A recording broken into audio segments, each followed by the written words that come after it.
The area of mountains, alpine marshlands, volcanic features, and river gorges that make up the Towada Hachimantai National Park lie deep in the north of Japan's main island.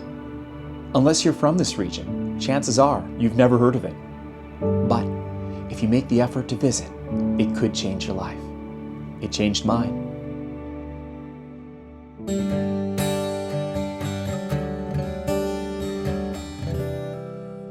I moved to Tokyo back in 2000, then to North Japan in 2010.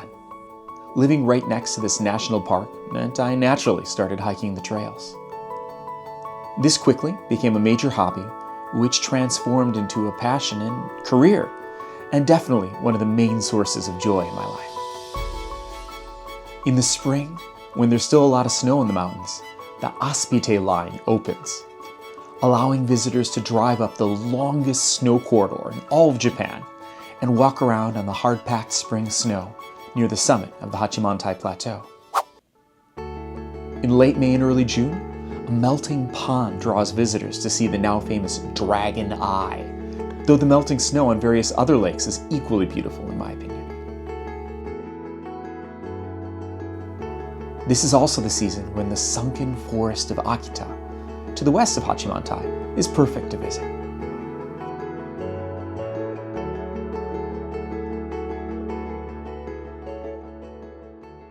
In July, the summer begins, and the cooler temperatures up in the mountains makes hiking a great escape from the humidity of the city.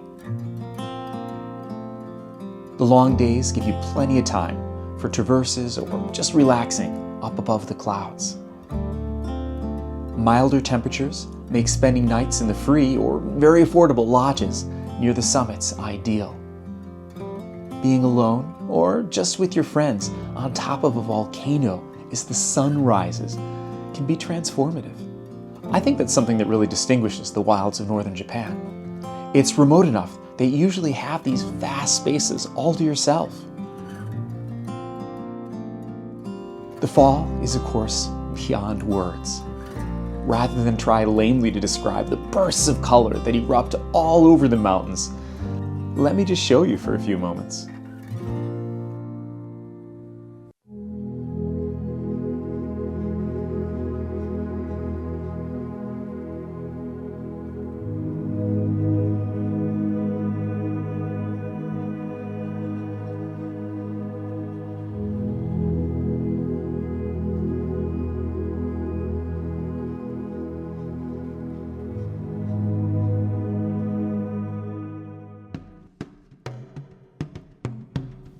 There's a brief period in November and early December before the snow falls, when the days are short and mountains appear barren. But before too long, winter takes hold. It was really just a little over 5 years ago when I started climbing mountains in the winter. Until then, I never really even considered it. The mountains are closed, right? That's why they have a date set for when the trails open every year, isn't it? But after a job translating on a snowshoeing tour to see a frozen waterfall, I was intrigued. As soon as I got my own crampons and snowshoes, I was in love with the snowy mountains of Hachimantai. Hiking in the winter in North Japan, or anywhere in the mountains really, does entail a number of dangers not present in the summer. Good weather becomes vital, as blowing snow in sub-zero temperatures can blind and immobilize you. Map reading skills and GPS devices won't help you if you can't see the hand in front of your face. But on those bluebird days, there is nothing like walking among the snow monsters of Hachimantai or up to one of the many summits in Akita Komagatake. I think people don't realize how easy snowshoeing is and how, maybe with a guide at first, you can experience some truly magical landscapes. Take a look.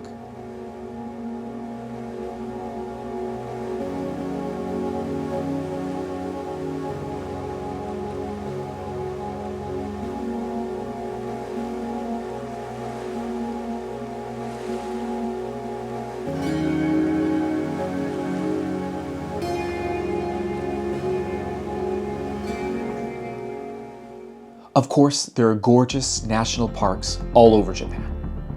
I live near the Towada Hachimantai National Park and the Sanrikufuku National Park on the coast, so these two are closest to my heart. Also, because of how little tourist traffic this region of northern Japan gets, these stunning places are rarely crowded. A few of the mountains get a bit full on weekends during the peak fall color season, and the Dragon Eye now brings many tourists.